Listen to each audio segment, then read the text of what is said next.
సంక్రాంతి పేరులోనే క్రాంతి ఉంటుంది. సంక్రాంతి పేరులోనే క్రాంతి ఉంటుంది. క్రాంతి అంటే విప్లవం. క్రాంతి అంటే విప్లవం. తెలంగాణ ప్రజలకు క్రాంతి గురించి అంటే విప్లవం గురించి కొత్తగా చెప్పాల్సిన అవసరం లేదు. రాష్ట్రం ఏర్పడక ముందు ఉద్యమ క్రాంతి, రాష్ట్రం ఏర్పడ్డ తర్వాత బీఆర్ఎస్ పాలనలో అభివృద్ధి క్రాంతి, ఇప్పుడు కాంగ్రెస్ పాలనలో పోరాటాల క్రాంతి. ఇవాళ పండగ పూట జనరల్గా సంక్రాంతి అంటే మంచి పంటలు పండి ధాన్యం అంతా ఇంటికి వచ్చిన తర్వాత ఎంతో ఆనందంగా రైతులందరూ చేసుకునేటువంటి పండగ ఈ సంక్రాంతి పండగ. కానీ ఇలా సంక్రాంతి వేళ కూడా అన్నదాతల్ని ఆందోళనలో పెట్టిన ప్రభుత్వం కాంగ్రెస్ ప్రభుత్వం. రైతు రుణమాఫీ నుంచి యూరియా దాకా ఇవాళ రైతులను ఇబ్బందుల పాలు చేస్తుంది. ఇవాళ సగానికి సగం మంది రైతులకు రుణమాఫీ కాలేదు.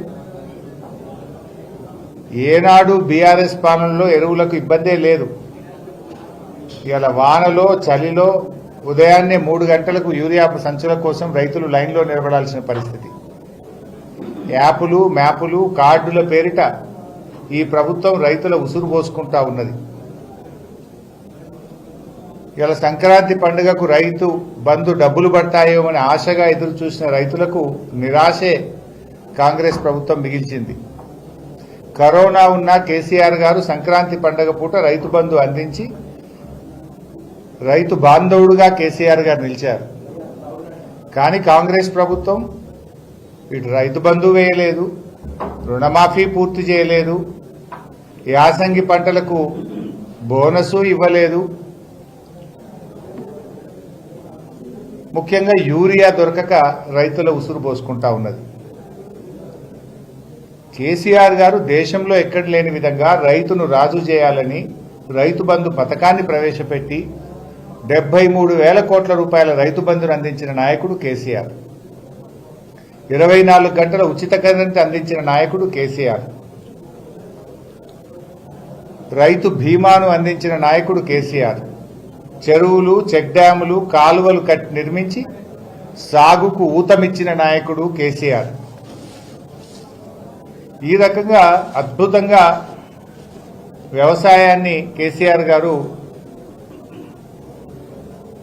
అభివృద్ధి చేశారు. కాంగ్రెస్ 24 గంటల కరెంట్ అన్నది 12 గంటలకి కుదించింది. 2 పంటలకు రైతు బంధు ఇచ్చింది, 2 పంటలకు రైతు బంధు ఎగ్గొట్టింది. 1 పంటకు బోనస్ ఇచ్చింది, 1 పంటకు బోనస్ ఎగ్గొట్టింది. పంటల బీమాకు పంగనామాలు పెట్టింది. యూరియా దొరకక రైతుల్ని ఇబ్బంది పెట్టింది. అంతా మోసం. అందుకే ఇలా కాంగ్రెస్ పాలనలో క్రాంతి అంటే పోరాటం. ఇలా పోరాట క్రాంతి జరుగుతూ ఉంది.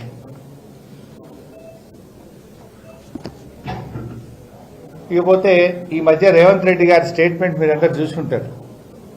ఏమన్నాడంటే, ఏదైనా బండి మీద తెలుసో తెలియక వేగంగా వెళ్తానో పెనాల్టీలు పడితే ప్రజల అకౌంట్ల నుంచి నేరుగా నగదు బదిలీ చేయాలని రేవంత్ రెడ్డి గారు ఆదేశాలు ఇచ్చారు. అంటే నీకు తెలియకుండా నీ బ్యాంక్ అకౌంట్ నుంచి పైసలు కట్ చేసుకోమంటున్నారు. అంటే ట్రాఫిక్ ఛాలెంజ్ల పైన రేవంత్ రెడ్డి గారు ప్రజల అకౌంట్ల నుంచి నేరుగా బ్యాంకు నుంచి వాళ్ళకి చెప్పకుండానే, వాళ్ళకి తెలియకుండానే నగదు బదిలీ కట్ చేసుకోండి, గవర్నమెంట్ అకౌంట్లో వేసుకోండి అంటుంది.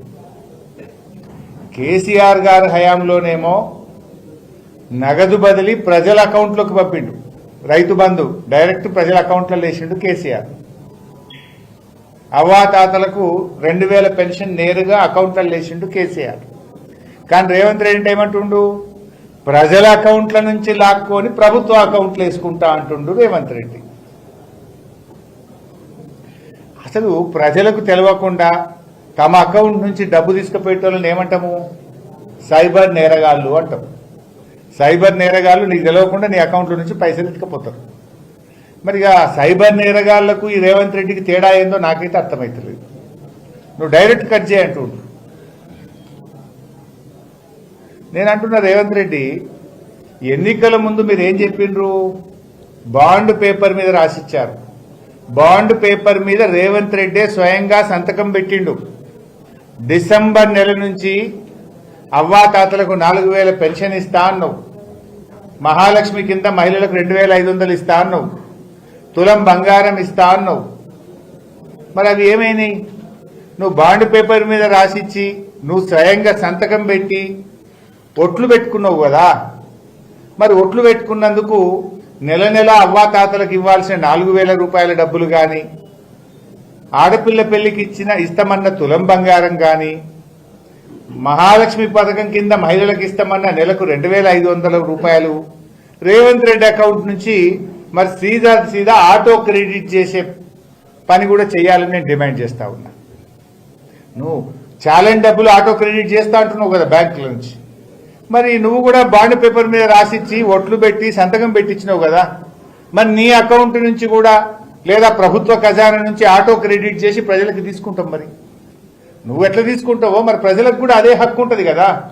ప్రజలకు బాండ్ పేపర్ మీద రాసిచ్చి సంతకం పెట్టి ఒట్లు పెట్టి నువ్వు మాట ఇచ్చినప్పుడు మరి ఆటో క్రెడిట్ ప్రజలకు కూడా ఇవ్వాలి.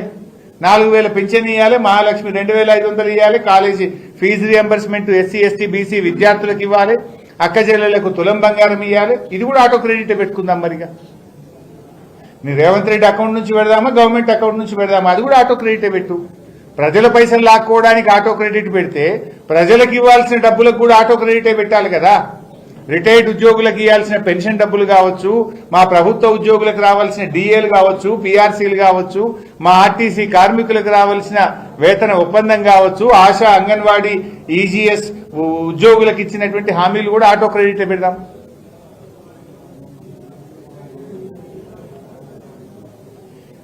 ఇది జూటా సర్కారే కాదు, లూటీ సర్కార్. బాతో మే జూఠా, కామో మే లూట్నా. నిరుద్యోగుల జాబులే కాదు, ప్రజల జేబులు కొట్టేందుకు కూడా రేవంత్ రెడ్డి కుట్ర చేస్తా ఉన్నాడు. నిరుద్యోగుల జాబులు కొట్టేసిండు. మొదటి ఏడాది 2 లక్షల ఉద్యోగాలు అన్నాడు. 3 క్యాలెండర్లు మారినాయి తప్ప ఒక్క జాబ్ క్యాలెండర్ రాలే. రేవంత్ రెడ్డి ప్రభుత్వం వచ్చినాక 3 క్యాలెండర్లు మారినాయి, కానీ ఒక్క జాబ్ క్యాలెండర్ అయితే రాలేదు. ఈయన ఏం చెప్పిండు? మొదటి ఏడాదే 2 లక్షల ప్రభుత్వ ఉద్యోగాలు. జాబ్ క్యాలెండర్ పెట్టి ఎప్పటికప్పుడు జాబులు ఇస్తామన్నాడు.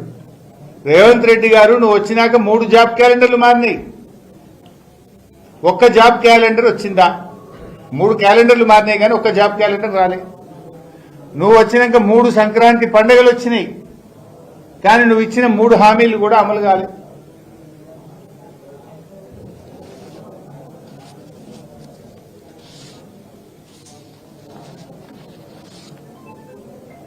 ఈ సంక్రాంతి పండుగకు రైతు బంధు డబ్బులు రైతుల అకౌంట్లలో పడితేంది రైతులు ఎంతో ఆశగా ఎదురు చూశారు. పోయిన యాసంగి పంట బోనస్ పట్టదేమో అని రైతులు ఎదురు చూశారు, కానీ పల్లె. నువ్వు ఓట్ల కోట్లకు ఇస్తావు. కేసీఆర్ ఏమో నాట్లకు రైతు బంధు ఇస్తే రేవంత్ రెడ్డి ఓట్ల కోట్లకు ఇస్తాడు. ఎందుకంటే మొన్న సర్పంచ్ ఎలక్షన్లు ఉంటే రైతు బంధు వేసాడు. ఇప్పుడు ఎంపీటీసీ జెడ్పీటీసీ ఎలక్షన్లు ఉంటే రైతు బంధు వేస్తుండే. ఎంపీటీసీ ఎలక్షన్ లేదు కదా, ఇప్పుడు జెడ్పీటీసీ ఎలక్షన్ లేదు కనుక రైతు బంధు వేయలే. మొన్న ఏమైంది? ఊర్లలో సర్పంచ్ ఎలక్షన్లు ఉంటే చీరలు వంచిండు, కానీ పట్టణాలు ఇయ్యలే. ఇచ్చిండు అప్పుడు ఊర్లలో సర్పంచ్ ఎలక్షన్లకేమో చీరలు ఇచ్చిండు, పట్టణాలకు మాత్రం చీరలు ఇయ్యలే. ఇప్పుడు మున్సిపల్ ఎన్నికలు వస్తున్నాయి కదా, ఇక రేపో మాపో పట్టణాలలో చీరలు వస్తాడు. ఇక ఓట్ల కోట్లకు చీరలు, ఓట్ల కోట్లకు రైతు బంధు. కేసీఆర్ ఏమో నాట్లకు రైతు బంధు, బతుకమ్మకు చీరలు. ఇగో ఇది కాంగ్రెస్ కు బీఆర్ఎస్ ప్రభుత్వానికి ఉన్న తేడా. అంటే ఎన్నికల్లో ఓట్లు దండుకోవడానికి ప్రజలను మోసం చేస్తున్నారు ఈ కాంగ్రెస్ ప్రభుత్వం, ఈ రేవంత్ రెడ్డి ప్రభుత్వం అనడానికి ఇంతకంటే ఉదాహరణ ఏం కావాలి?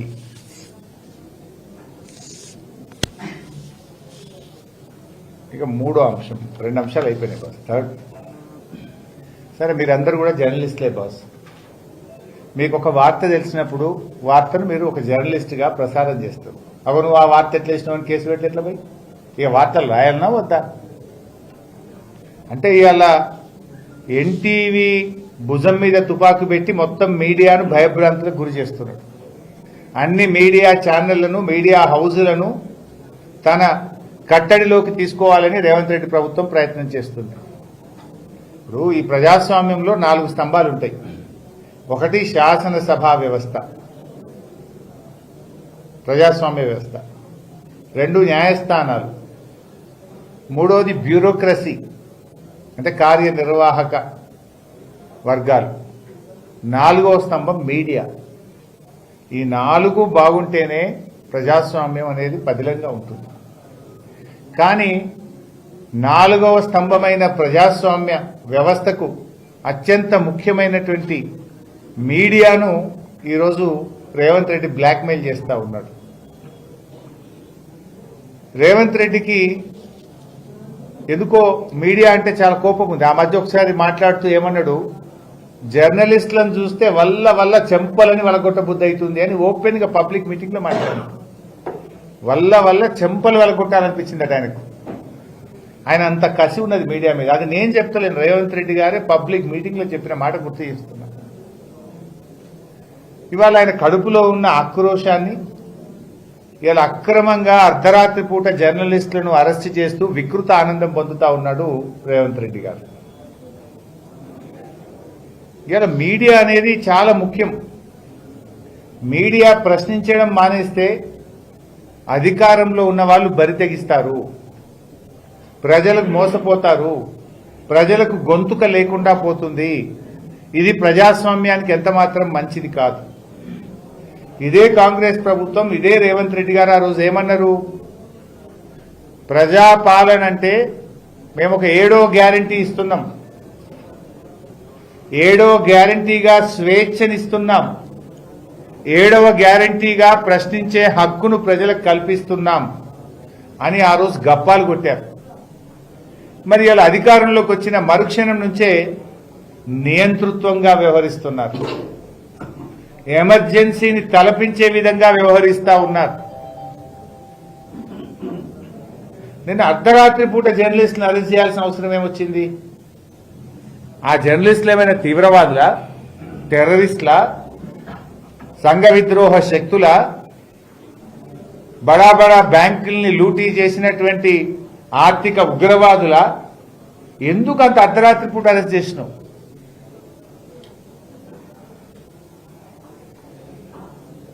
వాళ్ళకి నోటీస్ ఇవ్వచ్చు, పిలవచ్చు కదా. ఇలా అందులో ఒక అరెస్ట్ చేసిన ఒక జర్నలిస్టు పరిపూర్ణానందచారి. ఈ సంఘటన జరిగినప్పుడు 3 రోజులు శబరిమలలో ఉన్నాడు. ఆయన 3 రోజులు లీవ్లో ఉన్నాడు, శబరిమలలో ఉన్నాడు. ఈ విషయంతో సంబంధమే లేని చారిని అర్ధరాత్రి పోయి అరెస్ట్ చేసుకొచ్చేది. అంటే మీరు ఎంత నియంతృత్వంగా, ఎంత ఏకపక్షంగా చేస్తున్నారనడానికి ఉదాహరణ ఇది. వీళ్ళ మీద ఎస్సీ ఎస్టీ కేసు పెడదామని ఆలోచన చేసింది. అరెస్టు చేసిన జర్నలిస్టులో సుధీర్ ఒక దళిత బిడ్డ. అంటే దళిత బిడ్డ మీదనే దళిత కేసు పెడతారండి, ఎస్సీ ఎస్టీ కేసు. ఆహా, ఏం ప్రజాస్వామ్యం రేవంత్ రెడ్డిని ఇది. నేను అడుగుతున్నా, ఇవాళ ఆ సజ్జనారు కాంగ్రెస్ కండువా కప్పుకో రాదాను, ఏం మాట్లాడుతున్నావు? మీ డీజీపీ నువ్వు, మీరు మీ కాకి బుక్ ఏం చెప్తున్నది? మేము చట్టాన్ని అమలు చేస్తున్నాం. మరి ఆనాడు కేటీఆర్ గారి మీద అడ్డగోలుగా మంత్రి సురేఖ మాట్లాడినాడు, నీ చట్టం ఏమైంది? ఆ రోజు కూడా బాధపడ్డది ఒక మహిళనే కదా. ఆ రోజు అడ్డమైన ఆరోపణలు చేస్తే మీరు కేసులు పెట్టకపోతే, మీ ప్రభుత్వం చర్యలు తీసుకోకపోతే కేటీఆర్ గారు ఆవిడ మీద సూట్ ఫైల్ చేసినారు. సురేఖ గారి మీద కేటీఆర్ గారు కేసు వేసినారు. ఏం కేసు అంటే మన డిఫమేషన్ సూట్ వేశారు కేటీఆర్ గారు. మరి ఆ రోజు మీ కేసు ఎందుకు పెట్టలే? ఆ రోజు నీ చట్టం నిద్రపోయిందా సజ్జనార్? ఆ రోజు కాకి బుక్ పనిచేయలేదా సజ్జనార్? ఇవాళ ఒక మహిళ మీద అయిందని తెగ బాధపడుతున్నాం. మరి ఆ రోజు కూడా ఒక మహిళనే కదా, ఒక మంచి నాయకుడు, ఈ రాష్ట్రానికి పేరు తెచ్చిన నాయకుడు కేటీఆర్ గారి మీద అడ్డగోలుగా మాట్లాడితే మరి ఆ రోజు నీ చట్టం ఏం చేసింది? చట్టం చుట్టమైందా ఆ రోజు? ఈ రోజు ఎందుకు ఇంత అర్ధరాత్రి పూట చేస్తున్నారు?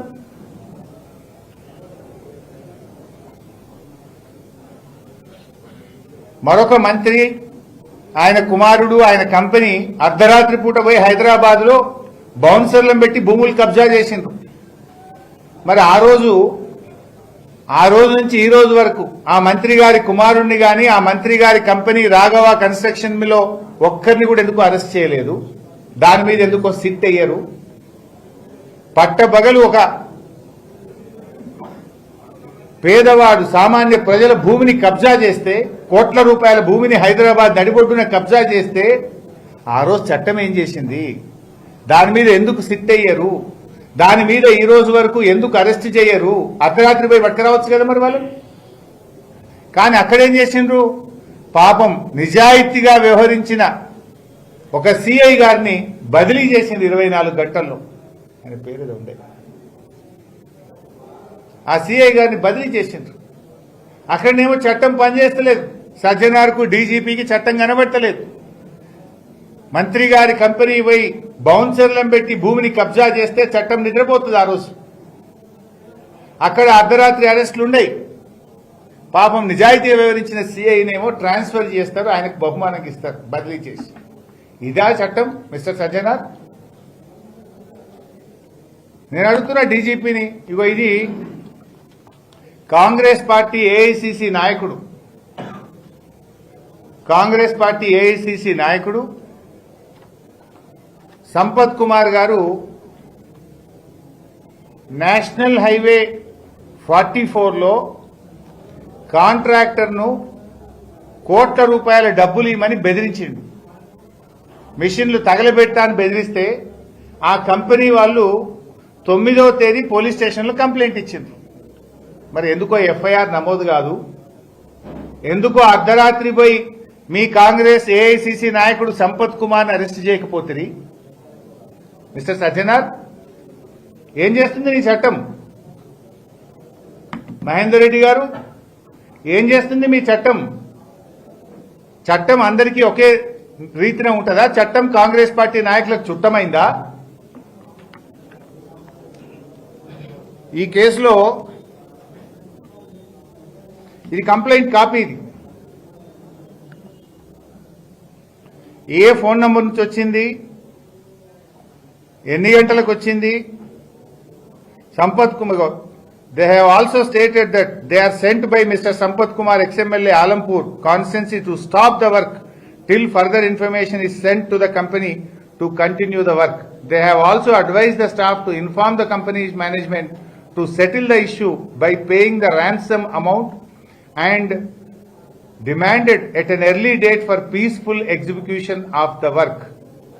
Subsequently, in the evening at about 5 p.m., where excavation activities for RE wall portion was in progress by the other site staff, where they are not aware of this incidents occurred in the morning, the same persons again went to these spots, namely Boravelli and RTA checkpost, in the same vehicle bearing number TS33E6768, and threatened the site engineers and bet the excavator operators. Photographers of car and the photo of persons who bet our staff are herewith enclosed as an evidence. ఎవడైతే మా ఉద్యోగుల్ని కొట్టినరో, ఏ కార్లు అయితే వచ్చినరో, ఫోటోలు, car నంబర్లు అన్ని కూడా ఈ complaint తో జత చేస్తున్నాము. మమ్మల్ని కాంట్రాక్ట్ చేసే వాళ్ళను డబ్బులు ఇవ్వండి, కోట్లాది రూపాయలు లంచం ఇవ్వండి అని మమ్మల్ని కొట్టినరు, బెదిరించిండ్రు, డబ్బులు ఇవ్వమని మమ్మల్ని ఇబ్బంది పెడుతున్నారు అని కాంగ్రెస్ పార్టీ మాజీ ఎమ్మెల్యే ఏఐసిసి నాయకులు సంపత్ కుమార్ గారి మీద ఇది కంప్లైంట్. 9వ తారీఖు. ఇవాళ ఎంత డేటు? 14వ తారీఖు. 4 రోజులైనా ఇక్కడ ఎందుకు అరెస్ట్ చేయరు? 4 రోజులైనా ఇక్కడ ఎందుకు అరెస్ట్ చేయరు? ఒక సామాన్య జర్నలిస్ట్ ఒక వార్త ప్రసారం చేస్తే ఇంటికి పోయి తలుపులు పగలగొట్టి రాత్రి 12 గంటలకు పట్టుకొస్తారు. ఇక్కడ దెబ్బలు కొట్టి సిబ్బంది మీద దాడి చేసి డబ్బులు ఇవ్వండి అని భయభ్రాంతులకు గురి చేస్తే, బెదిరిస్తే, కంప్లైంట్ ఇస్తే 4 రోజులైనా అరెస్ట్ చేయరా? 4 రోజులైనా ఎఫ్ఐఆర్ నమోదు కాదా? అంటే చట్టం చుట్టమైందా కాంగ్రెస్ నాయకులకు? అంతెందుకు బైసాబ్, నా మీద సిద్దిపేటలో కాంగ్రెస్ నాయకుడు అడ్డగోలు బూతులు మాట్లాడండి. మా జెడ్పీ మాజీ వైస్ చైర్మన్ రాగుల సారయ్య గారు వెళ్లి సిద్దిపేట పోలీస్ కమిషనర్ కు డైరెక్ట్ గా కంప్లైంట్ ఇచ్చారు. ఈ రోజుకు కేసు నమోదు కాదు.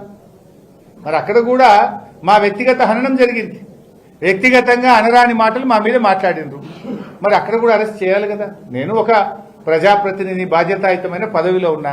నా మీద అడ్డగోలు మాటలు మాట్లాడితే రాజగోపాల్పేట పోలీస్ స్టేషన్లో ఇచ్చారు, కమిషనర్ ఆఫ్ పోలీస్ సిద్దిపేటకు కంప్లైంట్ ఇచ్చారు. ఈ రోజు వరకు ఎఫ్ఐఆర్ నమోదు కాదు, ఈ రోజు వరకు అరెస్ట్ కాదు. అంటే ప్రతిపక్ష పార్టీలైనా ప్రశ్నించే వాళ్లను, జర్నలిస్టులను మాత్రం తలుపులు పగలగొట్టి అర్ధరాత్రి అరెస్ట్ చేస్తారు. దీనికి సజ్జనార్ గారు చట్టం తన పని తాను చేసుకపోతుంది. మరి కేటీఆర్ గారి వ్యక్తిత్వ హననానికి పాల్పడినాడు, కేటీఆర్ గారి మీద మాట్లాడినాడు. మరి ఆ మహిళ ఎంత బాధపడ్డది? మరి ఆ రోజు ఎందుకు కేసు నమోదు చేయలేదు? ఎందుకు మరి మీరు పట్టించుకోకపోతేనే కదా కేటీఆర్ గారు డిఫమేషన్ సూట్ వేయాల్సి వచ్చింది. సపరేట్ కాంగ్రెస్ కండువా వేసుకోండి, నిజాయితీగా మెదలండి, లేదా కాంగ్రెస్ కండువా వేసుకోండి. What is this?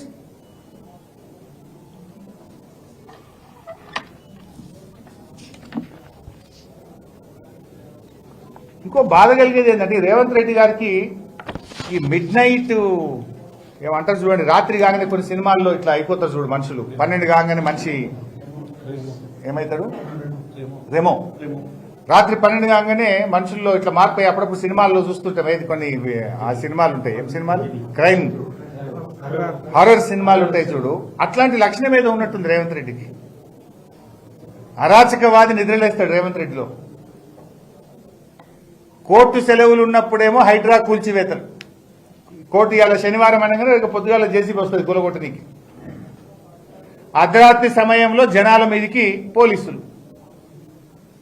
హోంశాఖ తన దగ్గరనే పెట్టుకొని ముఖ్యమంత్రిగా, హోంశాఖ మంత్రిగా ఇవాళ పోలీసులను ప్రైవేట్ సైన్యంగా రేవంత్ రెడ్డి గారు మార్చుకుంటున్నారు. ప్రశ్నించిన పాపానికి బీఆర్ఎస్ నాయకులను, సోషల్ మీడియా వారియర్ల ఇండ్ల మీదకి అర్ధరాత్రి పోలీసులను ఉసిగొల్పుతా ఉన్నారు. అల్లు అర్జున్ ఇంటి మీదకి కూడా పోలీసులను పంపి అరెస్ట్ చేయించారు. సహచర మంత్రి కొండా సురేఖ గారి ఇంటికి కూడా అర్ధరాత్రి పోలీసులు వేరు, మీకు గుర్తుందా? సహచర మంత్రి కొండా సురేఖ ఇంటికి కూడా అర్ధరాత్రి రేవంత్ రెడ్డి పోలీసులను పంపిండు. రాత్రి 12 గంటలకు కొండా సురేఖ గారి బిడ్డ బయటకు వచ్చి మీడియాతో మాట్లాడాల్సిన పరిస్థితి ఏర్పడ్డది. మహిళా జర్నలిస్టులను చూడకుండా రేవతి, తన్వి యాదవ్లను కూడా రాత్రి 12 తర్వాత అరెస్ట్ చేసిండ్రు. నిజమైన నేరగాళ్లను వదిలేసి కేవలం రాజకీయ కక్ష సాధింపు కోసం